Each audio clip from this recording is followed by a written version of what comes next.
Hi team, welcome to the TeamCPNZ Quick Connect podcast where you can stay informed, keep connected and learn from each other as well.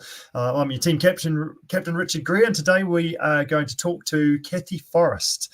So this is episode 14, number 136 in total of podcasts that we've done so far. But before we get to Cathy, a quick update on stuff that's going on. So the month of July is our Tour de France challenge. So how many vertical meters and kilometers can you do across the Tour de France, the month of July, where the Tour de France is happening as well. So, and as a percentage of what the crazy distance and vertical meters that they're doing. So hopefully you're ticking along nicely and keeping you a little bit focused, getting on the bike, getting you out and about, and ticking off those Ks and the distance at the same time. A couple of weeks time, not this weekend, but next weekend, we're off for our adventure squad number 3 in our winter's adventures, which Cathy is going to come along with us as well. With a bit of altitude training under her belt as well, I think, which will be interesting.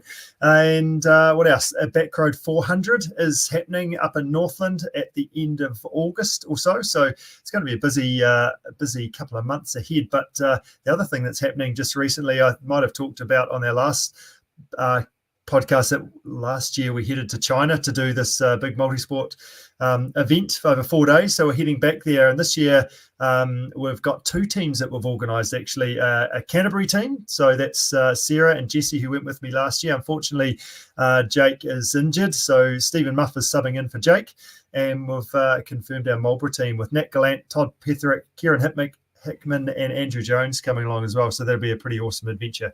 So she's all go, trying to do a little bit of training and running specifically for that. But so that's going to be pretty exciting over the next wee bit. So yeah, Cathy Forrest, just last week, she returned from climbing Mount Kinabalu in Malaysia. So at 4,095 vertical meters above sea level, it's definitely a significant challenge, and altitude being a key factor in getting to the top. So looking forward to catching up with Cathy about her latest adventure. She loves an adventure, and how this particular one unfolded. Let's see if we can find you in the background there. Cathy, how are you doing?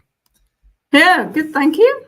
That's the story. Yeah. Thanks for joining us. You haven't been back for very long, like you've only just got back over the weekend. Was that right? Yeah, that's right. Yeah, I was back on Saturday after a bit of a delayed return. But yeah, thankfully my flights were delayed on the way there and on the way back, and not internally. So I see. So okay. Yep. That'll be good. Yes. So did that mean, so when did you actually climb Mount Kinabalu? What date was that? So it was the Monday, Tuesday before I got back on the Saturday. So a little over maybe 10, 11 days ago now. Yes. Okay. Right. And did you have a chance to sit on a beach for a day or two to sort of soak that up? Because, I mean, yes, as we know, like the uphill was hard work, but the downhill, like that's a lot of downhill to get back down. How were the legs afterwards? Yeah. So yeah, we climbed on the Monday, and you climb up to the base camp on Monday, which was probably around 5 hours in total, maybe 4 hours of actual walking, which we actually stopped for an hour because of the torrential rain on the way up, hoping that it might stop, but it didn't. Yeah. Okay. And then on the Tuesday, you basically go up to the summit and then come all the way back down again. So it's a long day. You start at 2 a.m. and then come back down for breakfast around 9 a.m. And then after about an hour of pause, and you come all the way back down. A hell of a lot of steps. So yeah, I think you think about climbing a mountain, and I go and do plenty of that around here, and I seriously underestimated it, and I'd like to put the blame for that on the tour guide and Lonely Planet. Okay, because if you read any reviews about Mount Kinabalu, it says that anybody with a reasonable level of fitness can do it. Mm-hmm. Now, I'd like to have some debate about that. Okay. So, I don't usually show this slide until later on in these podcasts. It's becoming a bit of a thing, but this toast question, for those that are listening to this is our toast. Mm-hmm. So burnt toast at number 1 through to just lightly toasted at number 9. How are those quads, thighs? How were you feeling at the end of this adventure? I've never known anything like it. Like I've done quite a lot of serious exercise in my time, and things that are over a couple of days or quite short distance stuff. But for this, I would say it was a full week recovery time needed. I was very scared of small inclines down.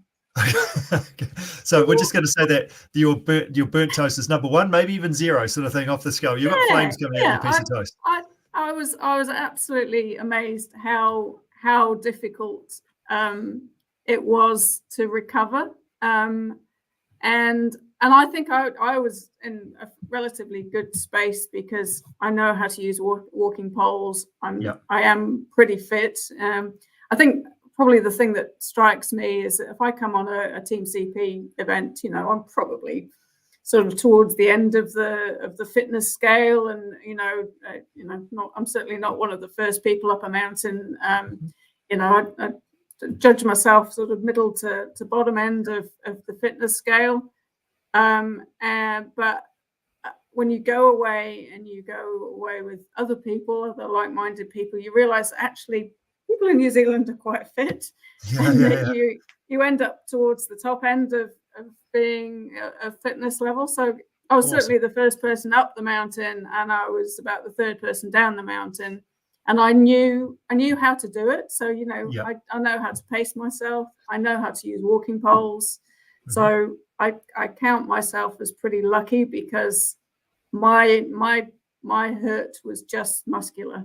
It was just my quads. It was just my calves. Whereas I think there's a lot of people that were on my group that have probably still got serious knee issues since because they just didn't. They hadn't done anything like that before. Mm-hmm. And it's a strength thing, isn't it? If your quads aren't strong enough to cope with all that uphill and then the downhill, your knees just suffer and just get so painful. So that's really good, isn't it, for you to be able to actually we'll get into more of what it was like, but actually hopefully enjoy the experience a little bit as well. Yeah. I mean, I found it hard, but I'd certainly look back and I'm very glad I did it, and I'm certainly I feel like it was a good experience, but it was just a lot tougher than I thought it was going to be. Yeah. So there's no snow on the top of this hill. You've got a picture that you've put up behind you just now. It looks like it's volcanic or something. Is it? Is it like a big? I think everything around that part of Asia and Malaysia and Indonesia, there's a lot of volcanoes. So I think this is probably an extinct volcano, but I might be wrong. I haven't done the research on that. I did a little bit of Googling actually before it. I think it's like 10 million years ago. I think it was a volcano that sort of but that's cool. So I'll throw up a couple of photos there. So this is another picture of, it must have been down from the summit, was it? Is that right? Yeah, that's just, so you walk up this part in the pitch black, so you actually don't appreciate the expanse of rock that's there. So that's pretty cool on the way down, because you can kind of just trot down and run down this one.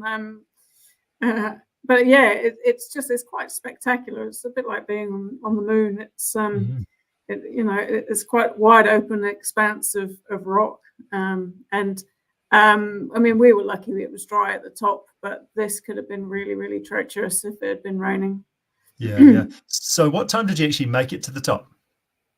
So we got up, it was just before sunrise, so we were probably up at about 5:45, and we tried to pace it slowly enough that, because we didn't want to get up to the top and get cold. So we really took our time on the way up, and did feel the altitude as well. It was I felt the altitude sort of even on day one, just feeling short of breath, and because the steps are so high that it's actually quite hard going on the way up. You can't take little strides. You have to take big strides because that's what the steps are about. Yeah. And what altitude did you start at? Where were you at? We started just under 2,000 meters. So I think it was 1,800 and something. And then obviously going up to 4,100-ish. Yes, that's right. So so you climbed it a bit the day before, and then sort of one big push. So how high did you stay overnight? We stayed at 3,100. Okay, right. So Yeah. Yep. So And quite nice, meters. quite nice lodgings. So Yep. you got bunk rooms in there. The beds are made up. They provide you with a meal. So it's all very well catered for. Yes, yeah, cool. So let's go back to the start a bit. So there's a photo here that looks like it's pretty rugged, sort of, and a bit sort of jungly as well. So tell us about that. How did you go early on? Yeah, it's hot and humid at the bottom. So you start. I mean, there's a lot of people there wearing full length clothing. I basically went up there in shorts and t-shirt, and this was the part where we just climbed out of the jungle. We got to a bit where you actually had a bit of a view, so that was quite nice, and the sun was out. So I look at this, and I think on my Facebook feed I've said this is where we were sort of full of joy and optimism for the climb, and we didn't know what was coming, so we were all very happy. So but it was hot and steamy until that point, and it was before the rain came, so we were dry and happy. Yeah, good stuff. That's awesome. So you got up bright and early. How were you feeling before you headed up the hill? Were you nervous about what was coming up? Were you pretty confident? Were you excited? How were you feeling before you headed up the hill? I was pretty relaxed. I was just thinking, it's going to be a nice day to climb a mountain. Certainly other people in my team were really concerned about it because they hadn't really done very much like that before. So there was a lot of reassuring people that anyone can do it, as they say. So you'll be fine, and just encouraging other people that it was all going to be okay. So there was definitely a few nerves in the rest of the group. Yes, good. So how did that unfold? So it had about 1,000 vertical meters with some altitude. Sounds like a TeamCP Adventure Day, actually. It was very similar. Was it? Yeah. I was glad that I'd done the walk that we did beforehand, just to get me into practice. And I had done another hike the week before I went away, going up to the Paparoas, which was kind of a very similar, just steep up and then run back down again. It started off well. We were full of optimism for the day ahead. We had 3 guides with us, so it was possible to go, with at a different pace. So we were with the first guide, and there were probably 5 of us that stayed with that guide. There was another person in the middle, another person at the back, and then our actual tour guide was at the back. We actually had one girl drop out within a kilometre. She was having breathing issues, so she went back down, and then we had another person drop out about 3 kilometres in, and they went back down. So a couple of the guides had to go back with them. Okay, all right. And were you carrying anything? Did you have to carry a backpack, a day bag? What were you doing there? Yeah, we just carried enough for the 2 days. So just carried some warm clothes, some wet weather gear. We were catered for, so we didn't have to carry any food. So I carried my standard backpack, which is comfortable, but it didn't have a lot in there. Yeah. And you've got a picture of yourself on the top. It doesn't look particularly warm up the top. There's no snow or anything like that. But how warm or cold was it at the top? It was 0 at the top. So quite a significant. I mean, we were probably at about 28 degrees at the bottom. But it was down at 0. So it did feel cold at the top, and it was quite windy as well. Yeah, quite a change, isn't it, of climbing up through the jungle and then getting up higher and higher, and the change in temperature as that goes. So, that's another challenge and part of the fun of it as well. Well, and on the first day when we were climbing, I mentioned that it started to rain shortly after that nice photo of us being happy. The rain was literally, if you've ever been in one of these really sort of strong shower heads that replicate rain. The rain was like that. It was just the most intense rain I've probably ever experienced out in the wilds. It literally just came down in buckets. So we were I just decided there's no point putting a waterproof on in this, so I carried on in my shorts and t-shirt. Okay, but it did bring the temperature down quite a bit, and I actually saw on my watch that it was about 12 degrees when that rain had hit us. So yeah, if I'd been sort of sitting around, I would have got quite cold at that. But we carried on going and kept the momentum going to keep the heat up.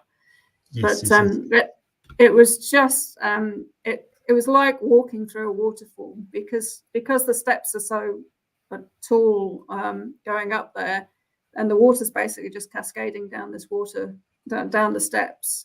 It feels like you're walking up a waterfall.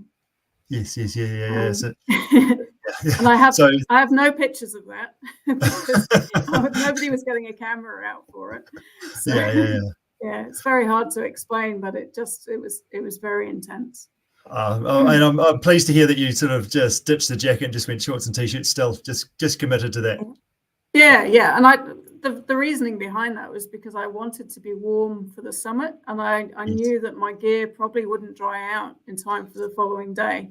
So I just thought I'm better off sticking and just getting wet in what I've got, and then having all of those dry clothes to put on the following day.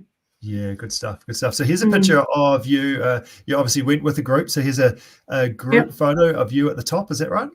Yep, that's us. That's the ones that made it. Not everybody made it. Yeah, good. And there's another photo here, which is that maybe looking back the other way, is it?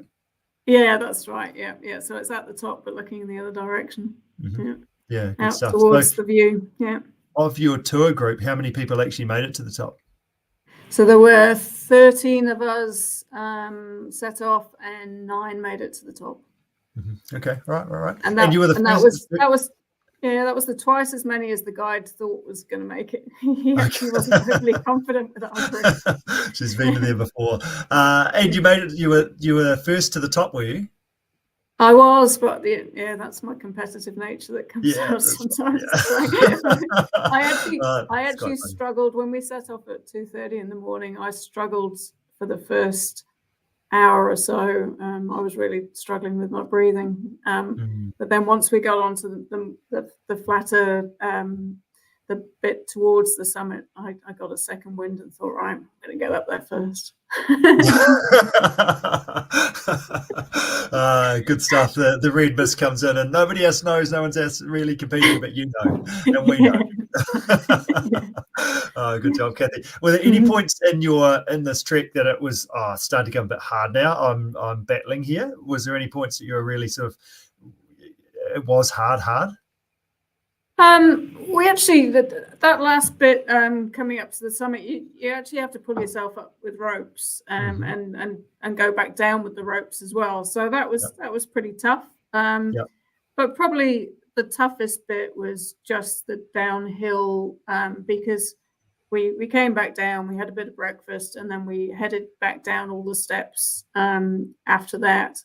And it's a good 3 to 4 hours of just going down these steps, and it rained again. So we had the torrential rain on the way back down.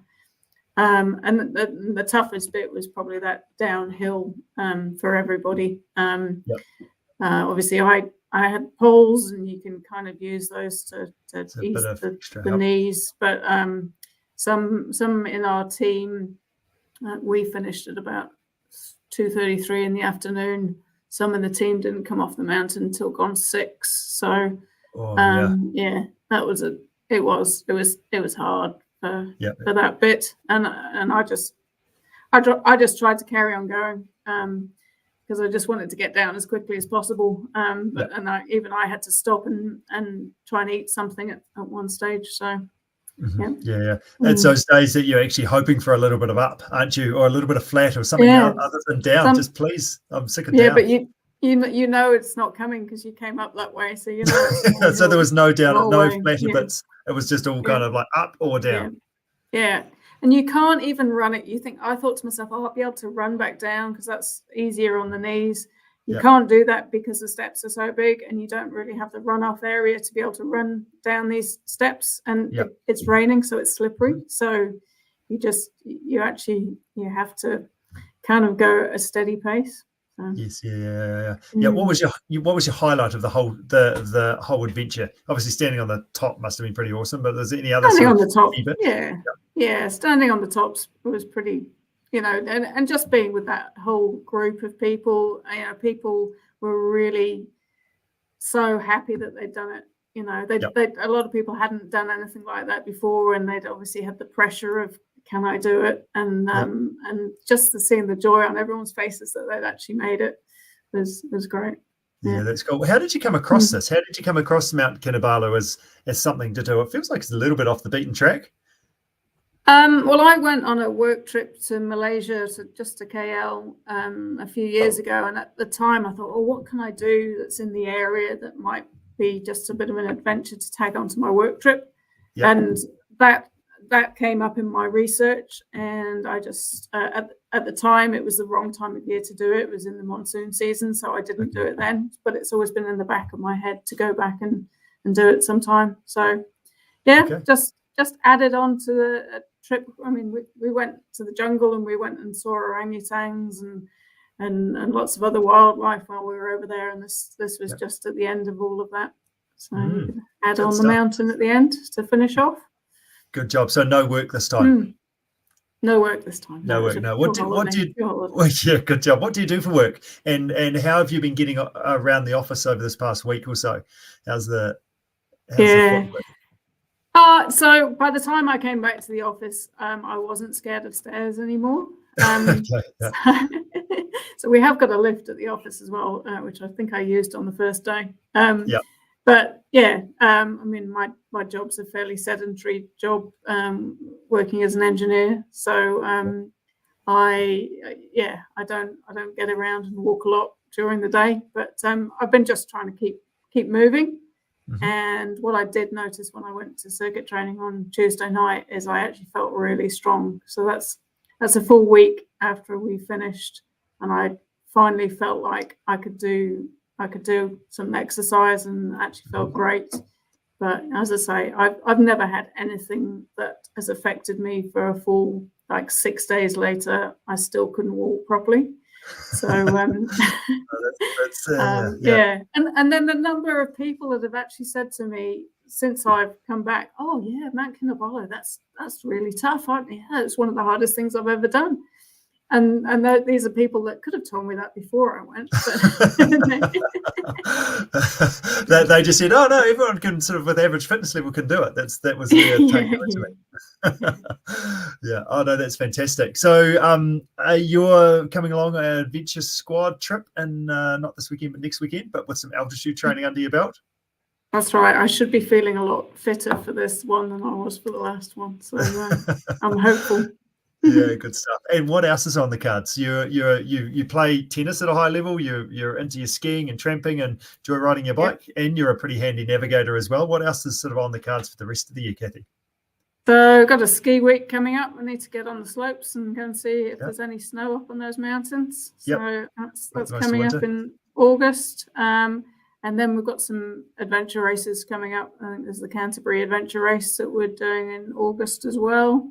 And then I haven't really looked much beyond August, but I know that that's happening. So we'll figure out some more adventure racing type activities to do. Good stuff. You've got lots of fun stuff to look forward to. That's awesome. So I was just actually looking back as we were lining up this podcast, and you first joined Team CP in 2015, just about coming up to 10 years. Wow. I must get an award for that, do I? There must be some form of award, absolutely. Or maybe this is your award right now. Yeah, we'll work on that. No, that's fantastic. So no, thank you so much for joining us, Cathy. Well done on a fantastic adventure, and good stuff for getting out there and exploring somewhere completely new, and it's really cool for you to come along and share that with us, just to different places, different adventures to explore, and getting overseas and seeing what else is out there. Yeah, great. I would recommend it, but do the training beforehand. So. Yes, yeah. And the ups equal the downs as well. So make sure that you focus on the downs too. Yep, absolutely. Yep. Good stuff. Awesome, Cathy. Well, thank you so much. Enjoy the rest of your day and have a fantastic weekend. And we'll look forward to sharing an adventure with you next weekend up in the hills. Yes. See you then. Thanks, heaps. See ya. Just like that, team. Thank you so much to Cathy for jumping on board and sharing her awesome adventure climbing Mount Kinabalu. And as I mentioned before, she's been with us for 9, coming up 10 years as well. So pretty cool to still going strong and doing lots of cool stuff, getting out and about. So hopefully you've got some cool adventures lined up. All the best for your weekend. Stay safe, and look forward to catching up with you all soon. Cheers, team.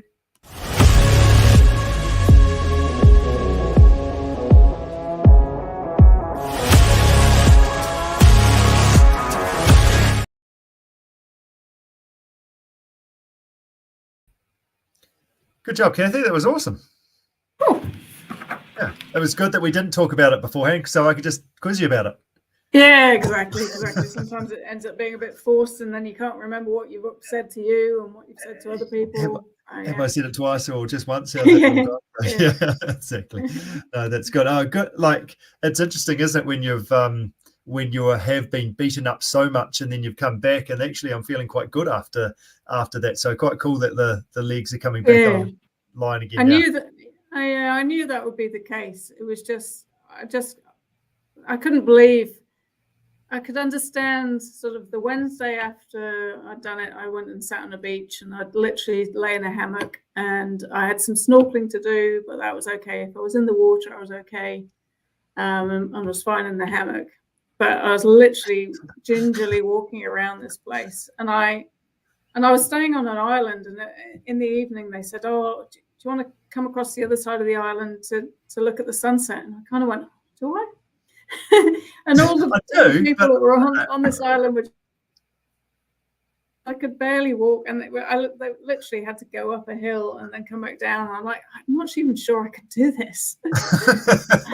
You're searching around the resort for a wheelchair. Yeah. Is there any? Yeah.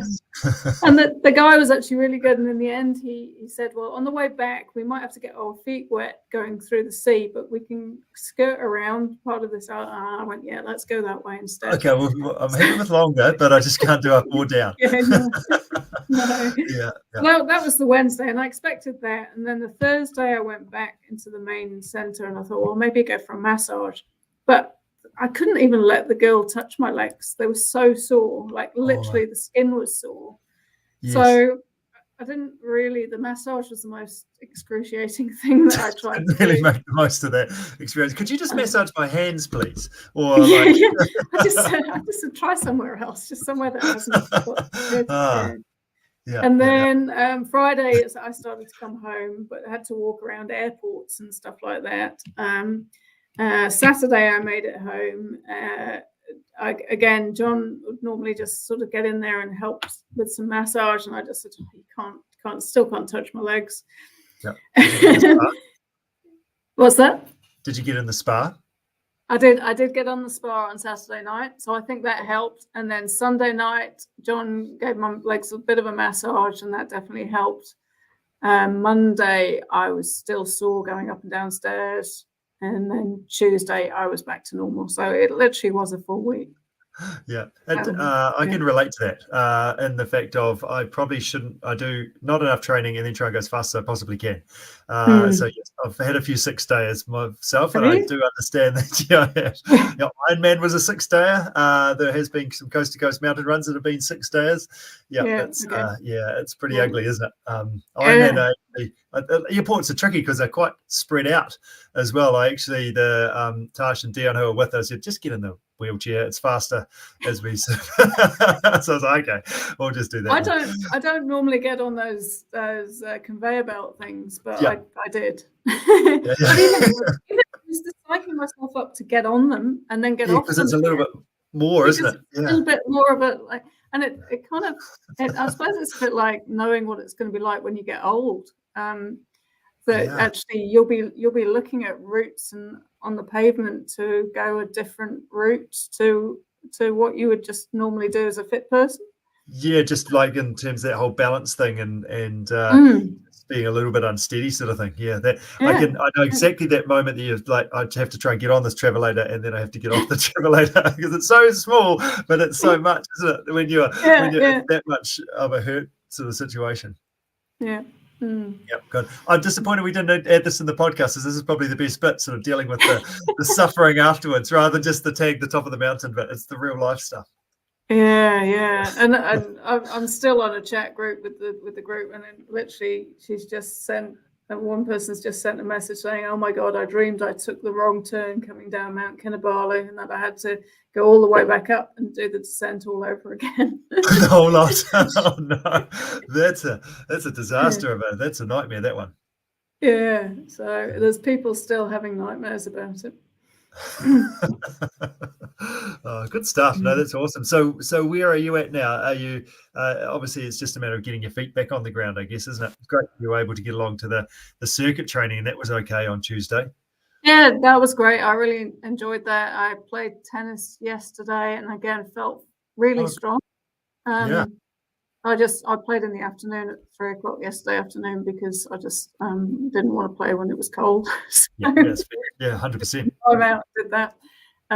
So yeah, it's been good to do that. So I just need to keep going really, and keep climbing some hills. I've got some row gains to do, so I was just going to go and pick up maps tomorrow, and then do a row gain on Sunday probably.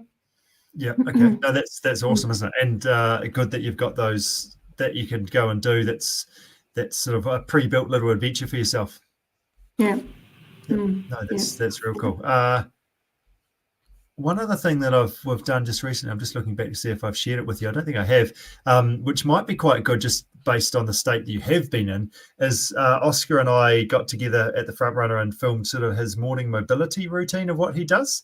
Have I shared that with you at all? No. No, it's just kind of 10 minutes of sort of movement. I've been doing it over the last 6 weeks or so, and found it really useful just to kind of move your body and sort of get started for the day, etc. So wonder whether that could be quite a nice part of your day, just to do the walking in the hills and do your strength training and play some tennis and things, but actually just to make sure there's a little bit of sort of just moving your body through a range of movement just to help you continue to move well, sort of thing, is just something else to add to the mix. I think that's a bit of a lesson from the climb as well, is we didn't stretch, we didn't really do anything to prepare ourselves or make things better at the time. So so we've filmed this video as a video to do it through with us, so maybe start there once or twice, and then after a couple of times I'd probably recommend to turn the sound off because the jokes are still the same every time. And then like I've made a list of them as well, so you can sort of just even look through it. I've been doing it for about 6 weeks, and I still probably miss one every time, but it's a different one every time, so it's kind of got the routine. But it's good just to look down the list of it, so that'll be quite cool just to have a wee play with that for yourself. Cool. And looking at that, it's not next weekend Adventure Squad, it's the weekend after, so that's actually probably quite good as well, sort of in more than a fortnight's time. Is there any work or any travel that you've got coming up in the next week or two? I do need to go to Dunedin at some stage. I haven't booked that in yet. But aside from that, no. Okay, cool. We were down to Dunedin last weekend, actually. It was the first time I've been down there since you did all your Main Street work. It looks great. It's awesome. Yeah. Oh, you were good. You went down the street? Yes, yep. And before that, I hadn't been down there sort of like last time before it hadn't been done. So it was basically not been done and then done sort of thing. Yeah. So it was good. Did you go on the seesaws? No, we didn't. But there was other people on the seesaws. Did have a talk to Fletch through the little talkie tubey things. That was quite fun. Yeah. That was good. But yeah, we did look at those seesaws and just sort of, that's going to be carnage later on tonight, sort of thing. That's what the thought was. Yeah. Do they have like ambulances or like a 111 sort of situation straight there? Well, there's been some quite good stories of people falling off them, but because the pavement underneath is really flexible and soft, not hurting themselves. So. Okay. Yeah. Pretty amazing. Like you get 2 rugby teams on either end of those. Well, yeah, I know. We did do that when I went there for tennis. We actually had our whole tennis team on one end and then all the students on the other end. Yeah. And then that was Saturday, and I think Monday morning we heard that the seesaws had been broken. Oh, So really? I've deleted that video footage now. Yeah, it wasn't us. I don't think it was us, but Yeah. yeah, it would have been a bit How, embarrassing given that it's my job, and yeah, it would have been a bit embarrassing if we'd broken them. sorry, just a that's part of the whole looking after you, just as a testing situation. Yeah. How do they get broken though? Oh, I think they just decided one of the bolts wasn't strong enough, so they've just replaced the bolt with something a little bit more hefty. So it wasn't a major failure or anything. It was just the mechanism inside. Yeah. Okay. Yeah. Nice.